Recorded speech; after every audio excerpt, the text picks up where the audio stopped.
بسم الله الرحمن الرحيم وإلى ثمود أخاهم صالحا قال يا قوم اعبدوا الله ما لكم من إله غيره قد جاءتكم بينة من ربكم هذه ناقة الله لكم آية فذروها تأكل في أرض الله ولا تمسوها بسوء فيأخذكم عذاب أليم واذكروا إذ جعلكم خلفاء من بعد عاد وبوأكم في الأرض تتخذون من سهولها قصورا وتنحتون الجبال بيوتا فاذكروا آلاء الله ولا تعثوا في الأرض مفسدين صدق اللہ العظیم۔ وَإِلَى ثَمُودَ، اور ہم نے رسول بنا کر بھیجا قوم ثمود کی طرف، اخاہم ان کے بھائی، صالح علیہ السلام کو۔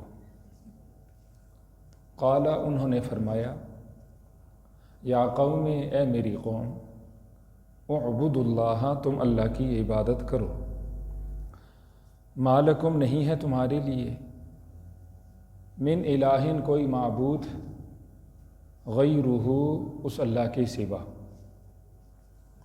قد جاءتکم، یقیناً تمہارے پاس آ چکی ہے، بینۃ، کھلی نشانی، من ربکم، تمہارے پروردگار کی طرف سے، ہادہ ناقۃ اللہ، یہ اللہ کی اونٹنی ہے، لکم آیتاً، تمہارے لیے نشانی ہے، فذروہا، پس تم اس کو چھوڑ دو، تأکل فی ارض اللہ، یہ کھائے پیے اللہ کی زمین میں، ولا تمسوہا، اور تم اس کو نہ چھونا، بسوء، برائی کے ساتھ، فیأخذکم، پس تمہیں پکڑ لے گا، عذاب علیم، دردناک عذاب،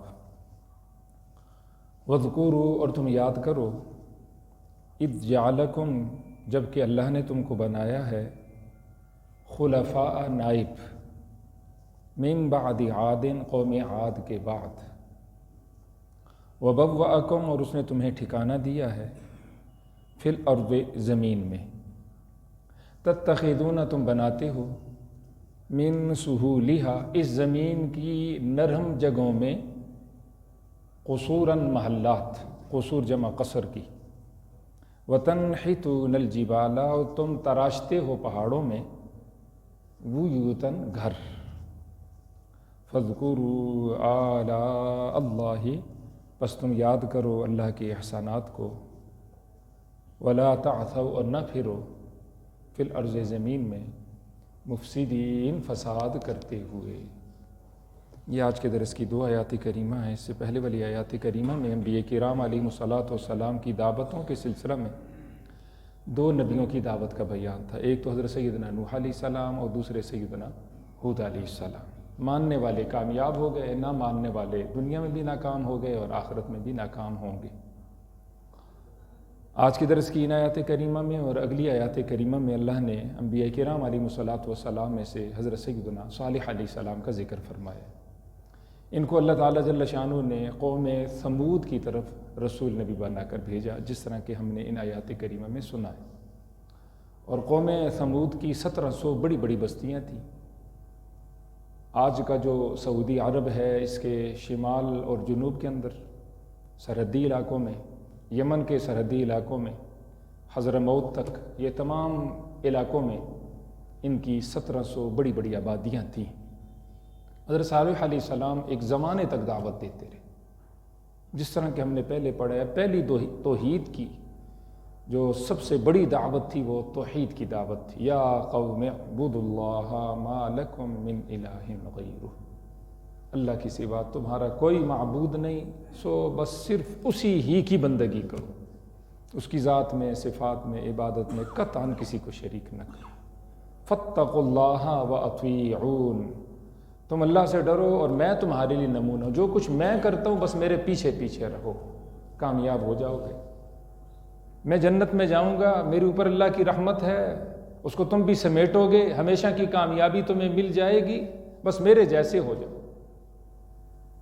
ایک زمانے تک سمجھاتے رہے، حتیٰ کہ آپ بڑھاپے کو پہنچ گئے۔ اس زمانے میں عام طور پر جو عمر تھی وہ 300 400 سے لے کر 600 سال تک عام لوگوں کی عمریں تھیں، لمبی چوڑی عمریں، اور اللہ نے ان کو بڑی صنعت و حرفت اس میں ترقیاں نصیب فرمائی تھی اس زمانے میں، جس طرح ہم نے پڑھا اور جگہ جگہ اللہ نے فرمایا وَثَمُودَ الَّذِينَ جَابُوا الصَّخْرَ بِالْوَادِ وَتَنْحِتُونَ مِنَ الْجِبَالِ بُيُوتًا فَارِهِينَ، بڑے تکلف کے ساتھ، محنت کے ساتھ وہ پہاڑوں کے اندر اپنے گھر بناتے تھے۔ ان کا ذہن یہ تھا کہ اس سے پہلے قوم عاد کی قوت طاقت بہت تھی لیکن تھے نادان، اوپر کی منزل ان کی خالی تھی، اس لیے کہ انہوں نے اپنے گھر مضبوط نہیں بنائے۔ اگر وہ اپنے گھر مضبوط بناتے تو ہوا ان کا کچھ نہیں بگاڑ سکتی تھی۔ آج اس زمانے میں بھی زلزلہ آ جاتا ہے، مختلف سلسلے ہوتے ہیں کہ بجائے اس کے کہ ہم اپنی اصلاح کی کوشش کریں، ہمارا ذہن اس طرف نہیں جاتا، ہم اسبابی لحاظ سے اس طرح کے اسباب مزید اختیار کرنے کی کوشش کرتے ہیں تاکہ ہم ان آفتوں سے بچ سکیں، حالانکہ ایسا نہیں ہوتا۔ ضروری نہیں کہ جو پچھلی آفت تھی اگلی آفت اسی طرز کی آئے گی۔ پہلے ہوا آئی تھی، اس قوم پہ ہوا نہیں اللہ نے بھیجی، چیخ بھیج دی، زلزلہ بھیج دیا، تو کیا ہو سکتا تھا؟ نرم جگہوں میں وہ بڑے بڑے محلات، عالیشان محلات بناتے تھے، اور پہاڑوں کے اندر گھر، بیوت، جہاں رات گزاری جاتی ہے، جہاں آرام کیا جاتا ہے، عام گھر بناتے تھے۔ تو بہرحال ان کا ذہن یہ تھا کہ اس طرح ہم اللہ کے عذابات سے بچ جائیں گے۔ حضرت صالح علیہ السلام نے بہت سمجھانے کی کوشش کی، حتیٰ کہ آپ بوڑھے ہو گئے، یہ ماننے کے لیے تیار نہ تھے۔ جب ایک زمانے تک سمجھاتے رہے اور امت والے ماننے کے لیے تیار نہ ہوئے تو ان کے سردار اکٹھے، انہوں نے کہا ان سے ایسا کوئی مطالبہ بس پیش کر دو تاکہ ساری زندگی ان سے ہماری جان چھوٹ جائے، ہمارے کان ٹھنڈے ہو جائیں، علیہ باللہ۔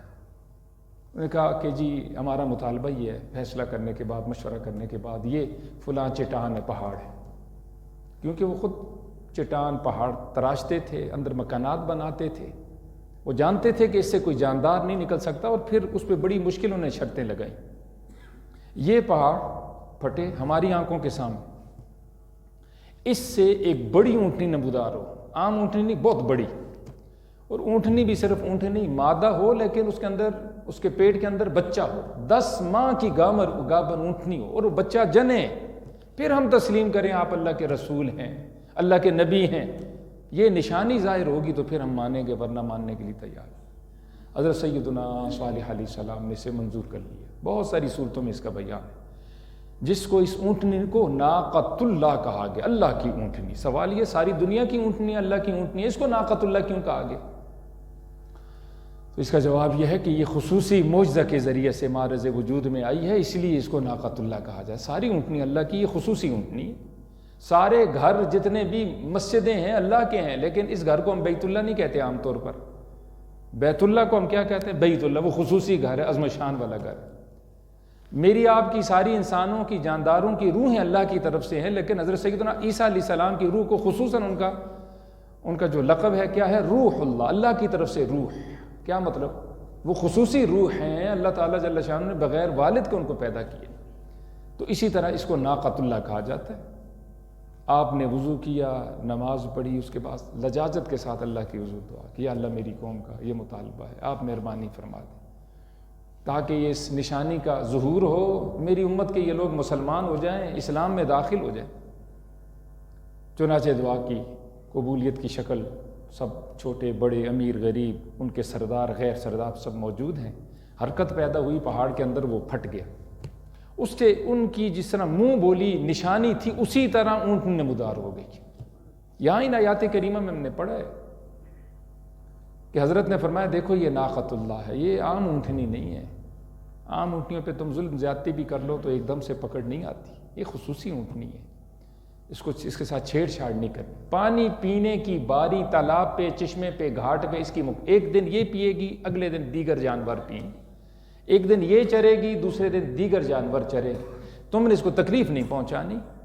لیکن اگلی آیت کریمہ میں ہم پڑھیں گے کہ پھر ان کے 9 بڑے بدماش تھے. ان کا ایک بڑا بدماش تھا، اس کا نام تھا، لیڈر تھا قدار بن صالف الظالم نے اس کو شہید کر دیا. تو اس نشانی کے آ چکنے کے بعد بھی چند لوگ مسلمان ہوئے، اکثر مسلمان نہیں ہوئے. حضرت نے فرمایا دیکھو اب تو تمہاری منہ بولی نشانی ہادہ ناقۃ اللہ لکم آیۃ فذروها تأکل فی ارض اللہ ولا تمسوها بسوء فیأخذکم عذاب علیم.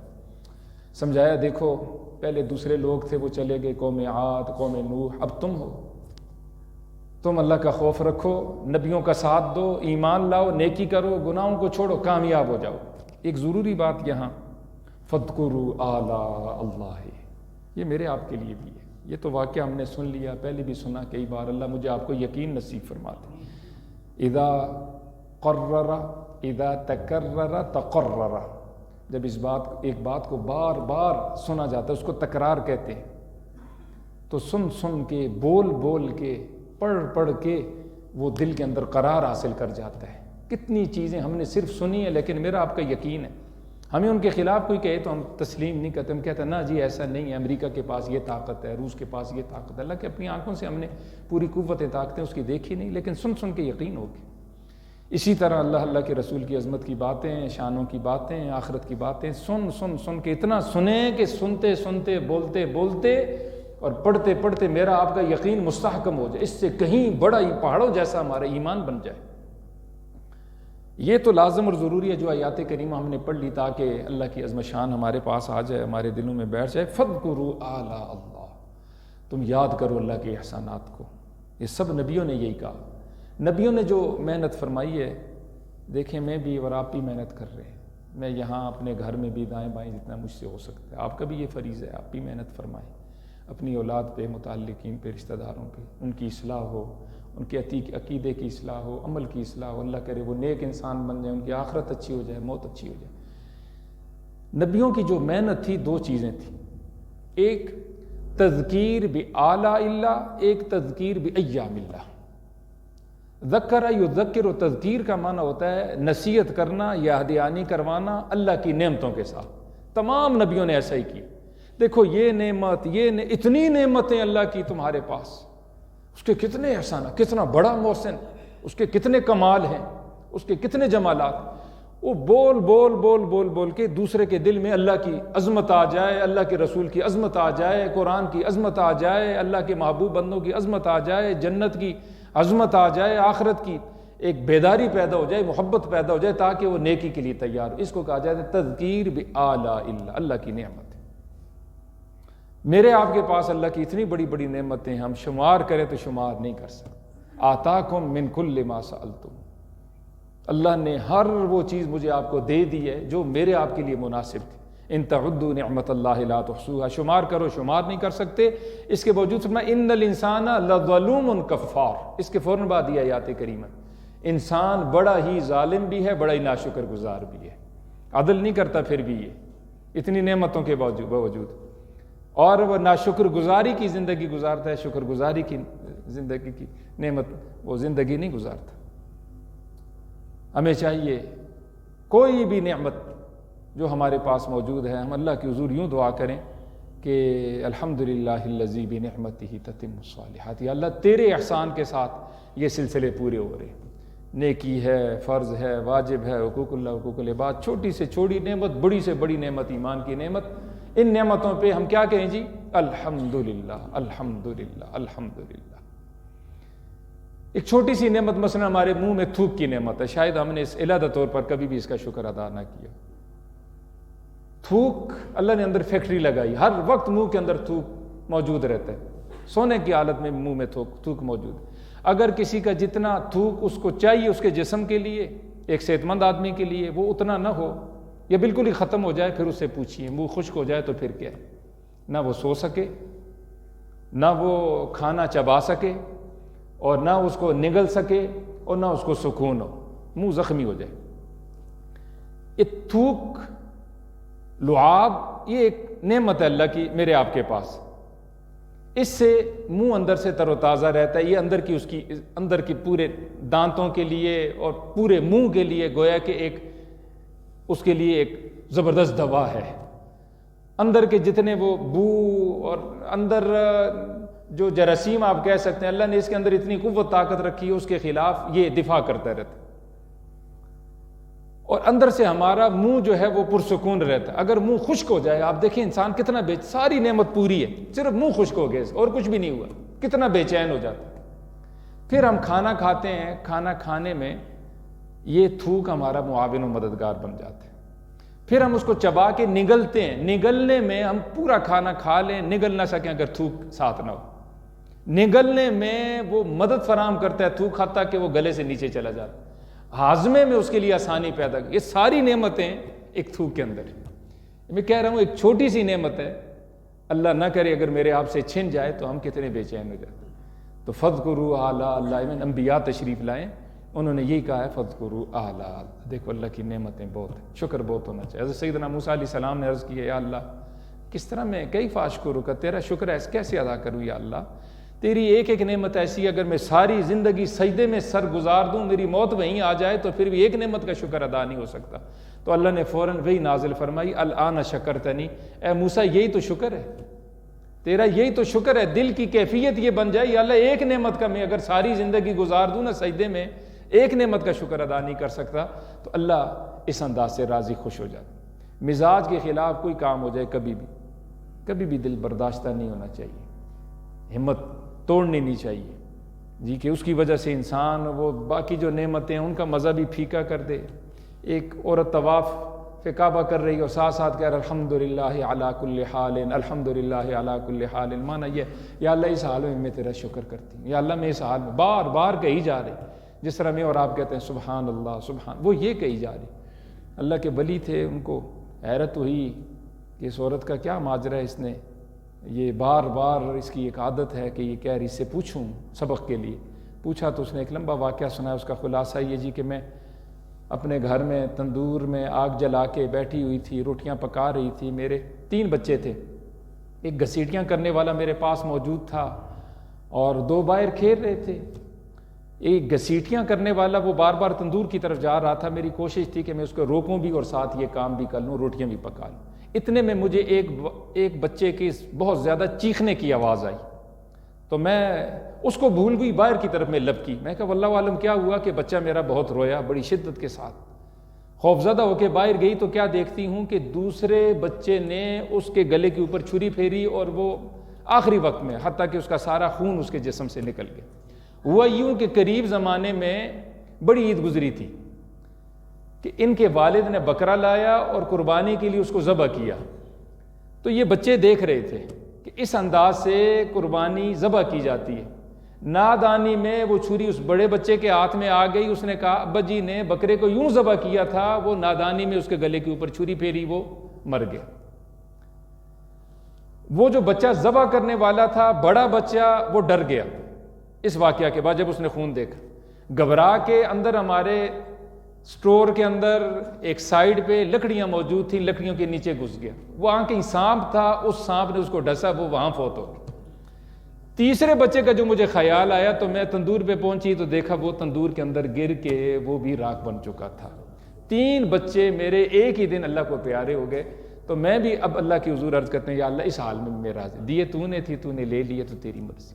عرض کرنے کا مقصد یہ ہمارے اوپر تو چھوٹے موٹے حالات آ جاتے ہیں، ہمیں دل برداشتہ نہیں ہونا چاہیے، ہر حال میں اللہ کا شکر ادا کرنا، نبیوں کی یہ محنت ہے، فَاذْكُرُوا آلَاءَ اللَّهِ۔ دوسری بات تذکیر بِأَيَّامِ اللَّهِ، انبیاء نے جو محنتیں فرمائی ہیں، فرمایا وہ دن یاد رکھو، اگر تم اپنے آپ کو ٹھیک نہیں کرو گے نا، اللہ کی نعمتوں کا بوجھ اپنے کندھوں کے اوپر محسوس نہیں کرو گے نا۔ پھلدار درخت دیکھیں نا جی، جھکا ہوا ہوتا ہے، کبھی کبھار جھکا ہوا ہوتا ہے، جب تک پھل لگا رہتا ہے جھکا رہتا ہے جی، بولیے نا جی، جب تک اس کے اوپر پھل موجود جھکا ہی رہتا ہے، ٹہنی نیچے ہی رہتی ہے نا جی۔ یہ تو نہیں نا ہم نماز میں جھک جائیں تو باہر میں ہم اپنی آزادی کریں جی، گھر میں جھک جائیں تو باہر آزادی، ایسا تو نہیں ہے نا جی، دفتر میں اپنی مرضی ہوگی۔ جھکاؤ کا مطلب یہ یا اللہ سجدے رکوع میں جھکا ہوں ساری زندگی، بس میں یا اللہ سر جھکایا، دل بھی جھکا دے، میری زندگی جھکا دے۔ تو مطلب یہ ہے اللہ کی جب اتنے نعمتوں کے پھل ہمارے کندھوں پر موجود ہیں تو ہماری زندگی موت تک جھکی رہنی چاہیے اگر پھل موجود ہے۔ تو عرض کرنے کا مقصد یہ کہ نبیوں نے کہا اگر تم ان احسانات کا بوجھ محسوس ایمان نہ لاؤ، نیکی نہ کرو، گناہ نہ چھوڑو، تو یاد رکھو وہ دن آئیں گے جس دنوں میں تم ناکام ہو کے دنیا سے چلے جاؤ گے۔ اس کو کہا جاتا ہے تذکیر بایام اللہ، یاد دہانی کرنا، نصیحت کرنا، ڈرانا ان دنوں سے جن دنوں میں اللہ کی پکڑ آ جاتی ہے۔ اللہ میری آپ کی حفاظت فرمائے۔